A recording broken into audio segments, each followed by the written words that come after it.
Well, listen, if you don't have anything to say, you blab. You just go on and on and on and on and on and on and on and on and on and on and on. For years, The View has reigned over daytime television as a place where pop culture and politics collide. Controversial topics spark heated exchanges, and strong personalities tend to dominate the conversation. Yet, nothing in its long history. Voters do not agree with these despicable women on The View. They are wildly out of touch with the vast majority of Americans, and frankly, they should seek immediate help. Could have prepared viewers for the showdown that unfolded when Caroline Levitt faced off against Whoopi Goldberg, live and unfiltered. The tension soared beyond the usual daytime drama, culminating in a moment that shook the show's foundation and left its most powerful voice struggling for words. The sparks didn't just fly, She's probably been put in there because, according to Donald Trump, she's a 10. You know that's what it is. I want to be clear, though, it's not her first job. It was her first press briefing. She worked in the previous Trump administration. Blazed. It began like any other segment. A topic introduced, a few wry comments, and that familiar dynamic of one viewpoint overshadowing all others. But then came an unexpected twist. This time, the guest didn't cower. This time, Whoopi Goldberg's towering presence met a challenge. Ma'am, I'm going to stop this interview if you continue to attack my colleagues.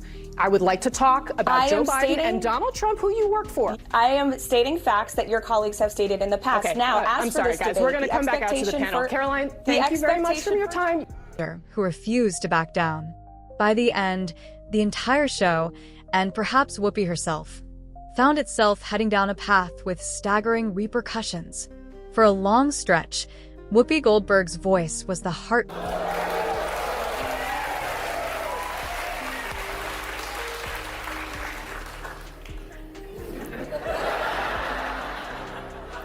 That was so good. Beat of The View. Her quick wit and outspoken style gave the show its signature tone. Guests who dared oppose her viewpoints often found themselves drowned out. She bulldozed through debates with unwavering confidence, rarely conceding an inch of ground. Some labeled it fearless, others called it overbearing. Either way, she commanded attention like few other hosts could.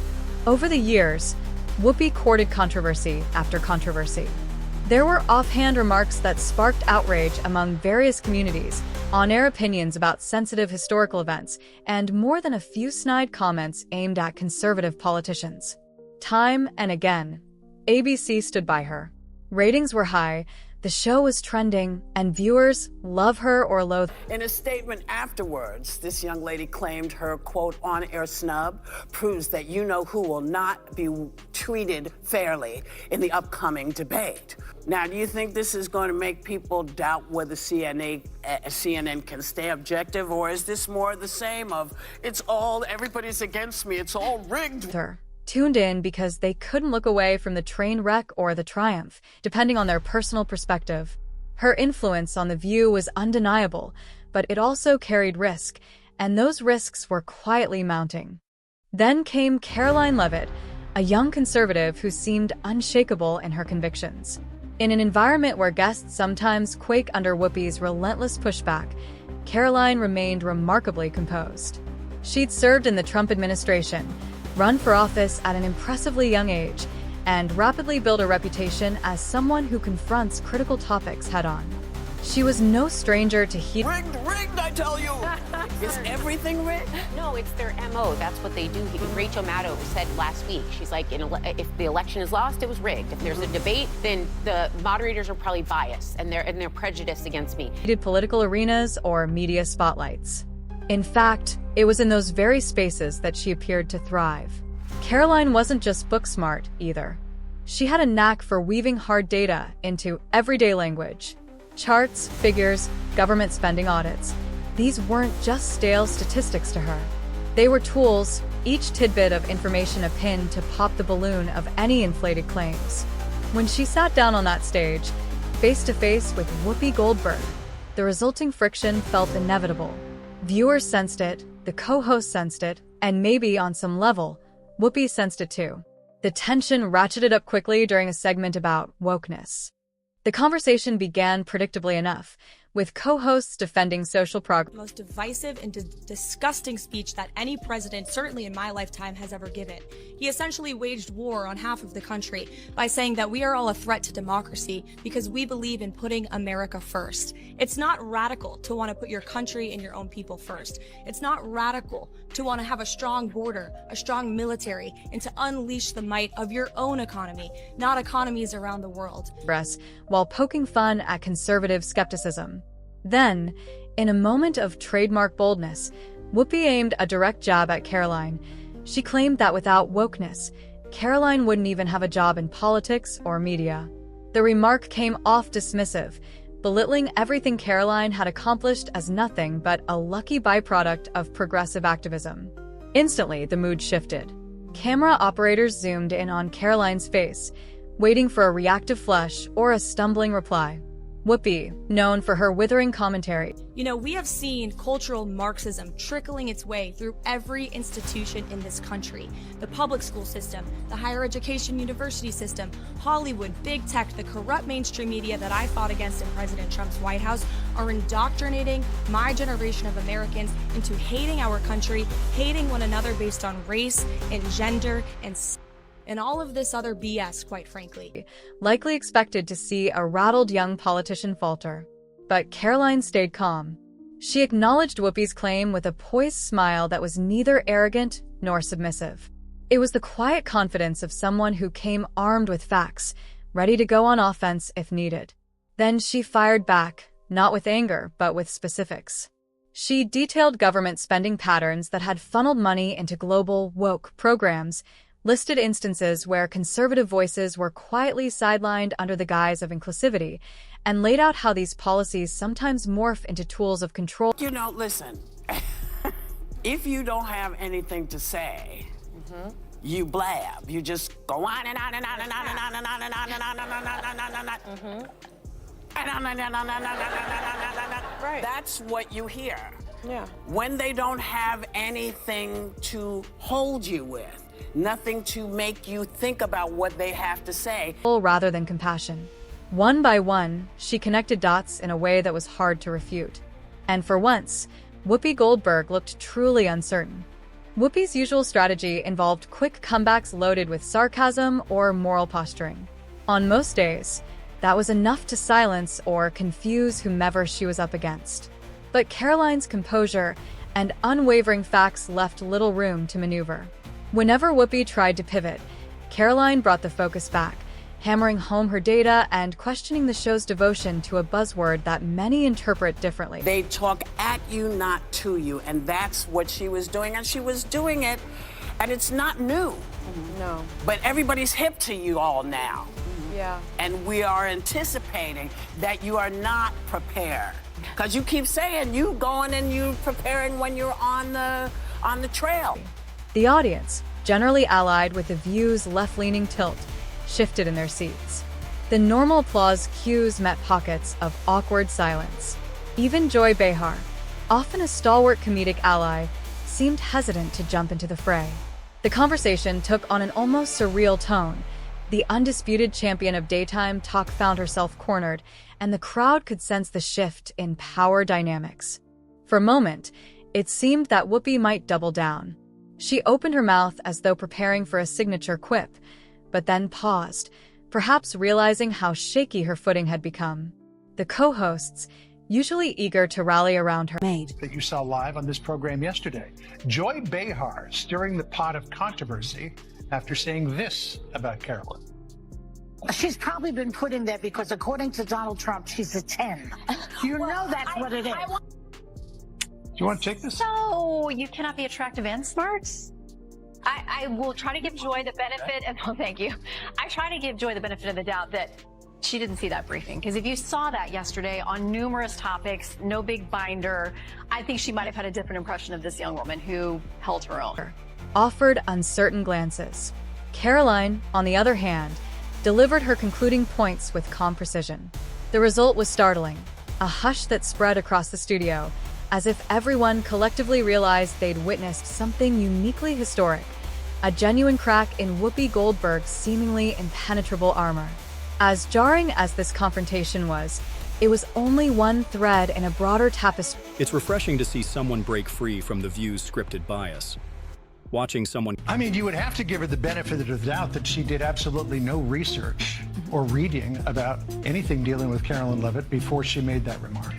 Because Caroline Levitt worked, I mean, she went to St. Anselm College, she worked for WMUR Ran TV. for Congress? In New Hampshire, she ran for Congress at the age of 25, put out a very good campaign. Of controversies. Whoopi Goldberg's name had already appeared in legal dramas more times than ABC executives cared to admit. One major flashpoint involved Carrie Underwood.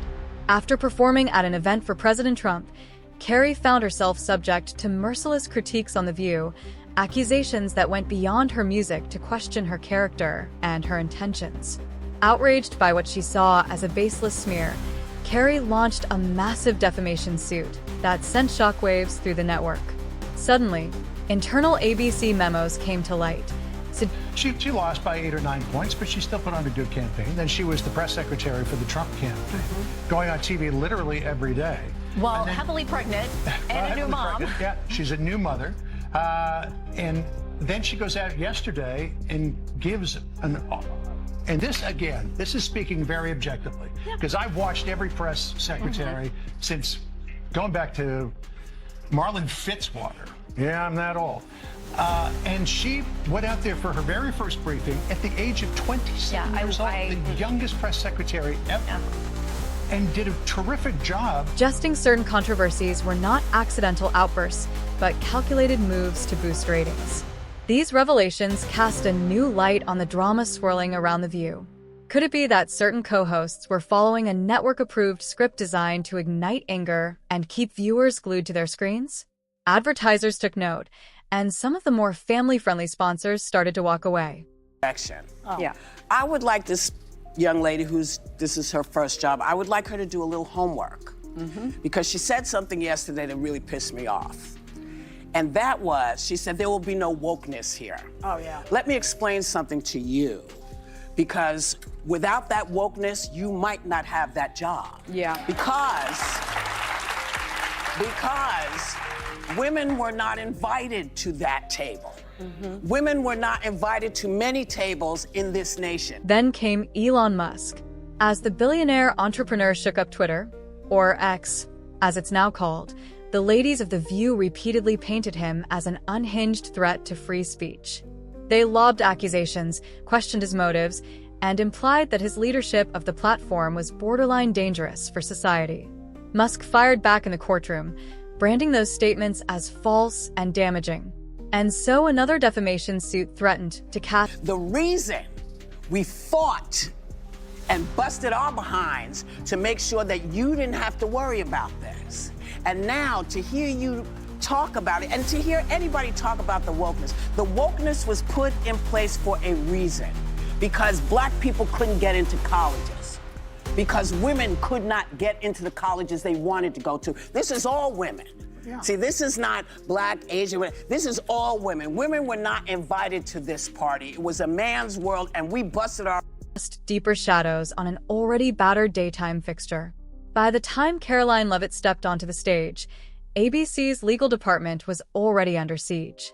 Stacks of documents piled up, conference rooms filled with lawyers trying to contain the fallout, and hush-hush settlement talks danced around the edges of every network conversation. In the midst of this chaos, executives began wondering whether The View was still the profitable juggernaut it had once been, or if it had devolved into a lawsuit factory too costly to maintain. Within ABC's corridors, whispers turned into full-blown panic. Whoopi Goldberg might have been a luminary presence, but she was also emerging as a monumental financial risk. Each new defamation claim dragged network higher-ups back into urgent boardroom meetings. The question wasn't just, how do we protect Whoopi? It was, how can we rescue The View from permanent damage? Suddenly, the idea of Whoopi stepping away didn't seem so far-fetched. Caroline Levitt's public takedown of Whoopi was the tipping point. While controversies involving other celebrities might be spun as misunderstandings or free speech misfires, this confrontation revealed a deeper vulnerability: Whoopi's inability to hold her own when confronted by someone who refused to cave under her rhetorical weight. That single, 10th segment captured everything that had been going wrong behind the scenes. The over-reliance on name-calling instead of genuine debate, the increasingly obvious bias that alienated broad swaths of viewers, and the open door to more legal troubles. When rumors emerged that Whoopi was taking a break, insiders insisted it was more than just a vacation. The network was weighing long-term options, and some reports hinted that her contract would quietly be allowed to expire or be terminated outright if the legal or financial stakes grew too big. The swirling speculation fueled even more media attention, but it also signaled something new. Perhaps The View, in its current form, was reaching the end of an era. Buried underneath the personal jabs and high-stakes lawsuits was a nagging question of hypocrisy. Many fans and critics alike noted that The View loudly champions women's rights and voices, but evidently not if a woman's perspective ventures into conservative territory. Caroline Levitt's on-air encounter showcased this contradiction with laser focus. Whoopi's claim that Caroline owed her career to wokeness flew in the face of everything the movement claims to represent: inclusivity, empowerment, and respect for all female voices. This selective acceptance has been a point of contention for years. Conservative women often recount how they're sidelined or attacked, sometimes more viciously than their male counterparts. The message appears to be, you can have your voice heard if you echo the correct opinions. Caroline exposed this when she calmly stayed on track, refusing to be derailed by personal insults. In doing so, she laid bare a truth. The View has built a brand around supporting women, but it can be startlingly quick to tear down those who don't align with its political stance. Whoopi's meltdown further spotlighted the show's increasingly transparent bias. If the goal is dialogue, why belittle a guest with credentials, experience, and a clear viewpoint? If wokeness is about diversity, why show such hostility to an intelligent young female voice? The contradiction was on full display, and millions of viewers witnessed it in real time. The day Caroline Levitt went head-to-head with Whoopi Goldberg marked a turning point that The View will likely never forget. Whoopi, once the unassailable titan of daytime talk, found herself at a rare loss for words, her usual boldness evaporating under the weight of cold, hard facts. As cameras captured her stunned silence, viewers felt the show's steady ground shift. In that moment, the cracks in The View's armor weren't just visible, they were gaping. Behind the scenes, ABC is contending with a lawsuit-ridden spectacle that has cost them money, credibility, and longtime sponsorships. On the front lines, Whoopi Goldberg, the very person who once gave the show its commanding presence, has suddenly morphed into a liability. And for Caroline Levitt, the debate wasn't simply about being right or winning. It was about revealing an underlying hypocrisy, pointing out that the show's brand of inclusivity picks and chooses which voices get to be included. So, where does The View go from here? Will it cling to familiar faces in the hope of salvaging ratings? Or will it pivot, rewriting its format to favor genuine dialogue over ideological dogpiling? Time will tell if this is the beginning of the end or a chance for something new to emerge. One thing is certain: the showdown between Caroline Leavitt and Whoopi Goldberg cracked open a door that can't be slammed shut. Now, viewers can see for themselves what happens when a once impenetrable daytime giant finally stumbles. Perhaps this is the reckoning The View needed all along. And in the aftermath, we're left to ponder. When a show that claims to champion women's voices so brutally attacks one of its own guests, what does that say about its commitment to real inclusion? Maybe it's a question we should all be asking.